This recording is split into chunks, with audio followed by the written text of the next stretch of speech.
এমন এক অশ্ব ধরেছে, অশ্বের জন্য রূপে গুণে কোনো কিছুতে কম নেই।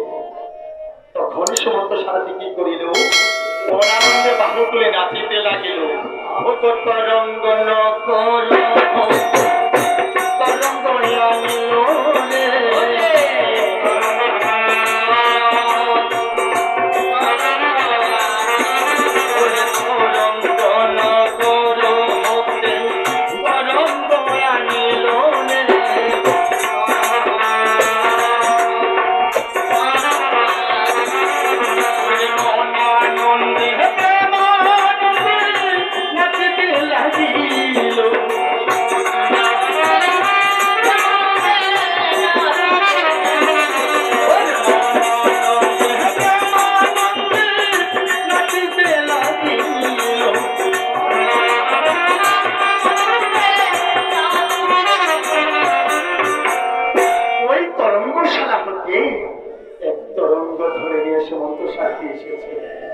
যখন অযোধ্যা গোপনে এসে ওই তরঙ্গে নিয়ে বলছিল, গো ও রঘুনাথ গোসাই, আমি তরঙ্গ নিয়ে এসেছি।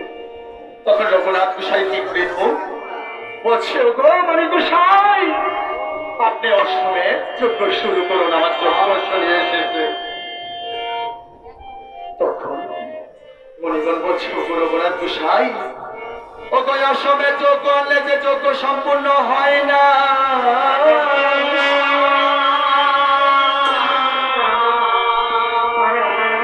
তুমি সেই অশ্বর কপালে একটি নিমন্ত্রণ পত্র লিখে স্বর্গ মর্ত পাতাল ত্রিভুবনবাসীকে নিমন্ত্রণের জন্য পাঠিয়ে দাও। যেদিন স্বর্গ মর্ত ভুবন ঘুরে এসে সেই অশ্ব তোমার অযোধ্যায় আসবে, সেদিন তোমার অশ্বমের যজ্ঞ শুরু হবে। যখন সে কথা বলিল, রঘুনাথ গোসাই কি করিল, ওই শয়নাগারকে গিয়ে একটি নিমন্ত্রণ পত্র লিখে, আর নিমন্ত্রণ পত্রে লিখেছে, ভুবনাধিপতি, এই ত্রিভুবনে শুধু রামের মা সত্যি, আর এই যজ্ঞ সে বন্ধন করবে, যদি বিনা যুদ্ধে সে অযোগ্য ছাড়ে পাঠিত না হলো না। সে কথা যখন পাঠিয়ে দিল, আর যজ্ঞস্ব কি করিল, যজ্ঞস্ব ধীরে ধীরে গমন করিল। সমস্ত সারথীর সঙ্গে নিয়ে যজ্ঞস্ব নিয়ে ধীরে ধীরে চলিতে লাগিল। ও সমস্ত বলিল রে,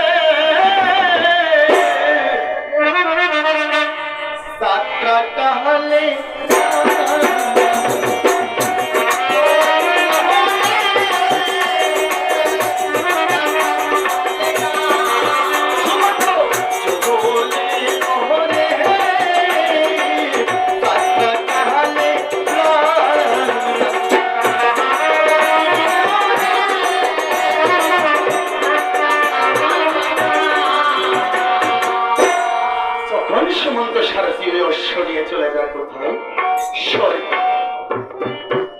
স্বর্গে গিয়ে যখন ওই অশ্ব দেখা দেয়, ওই স্বর্গের রাজা কোন কর্ম করিল, সেই যজ্ঞ অশ্বকে বন্ধন করে লোহার শিকল দিয়ে।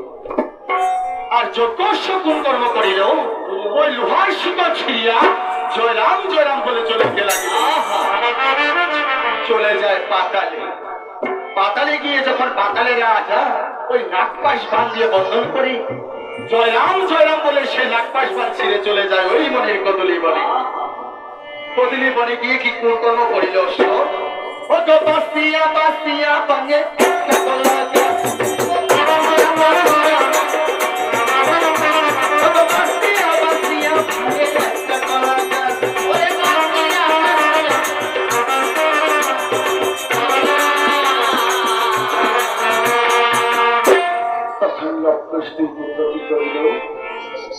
এই যজ্ঞ অশ্বকে করিল বন্ধ।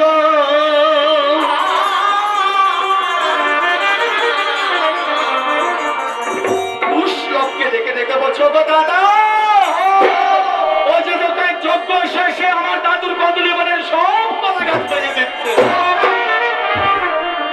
আর লোক কি করলো, বলছো ওরে ভাই পুষ, তুমি এই যজ্ঞ অশ্বকে তাড়িয়ে দাও। তখন পুষ আবার ডেকে নিতে বলছো, গো দাদা ওই যে যজ্ঞ অশ্বের কপালে একটি নিমন্ত্রণ পত্র লেখা। তখন কুশ কি করলো, ওই নিমন্ত্রণ পত্রখানি এসে খুলে দেখলো, সেটার ভিতরে লেখা ভুবনাধিপতি এই ত্রিভুবনে শুধু রামের মা সতী। তখন কুশ বছর তো দাদা, যদি রামের মা সতী হয়ে থাকে তাহলে আমাদের বাকি অসতী। বিনা যুদ্ধে যুদ্ধ ছাড়া আমরা থাকবো না। তখন সমস্ত সাথী কি করিল, ও ধীরে ধীরে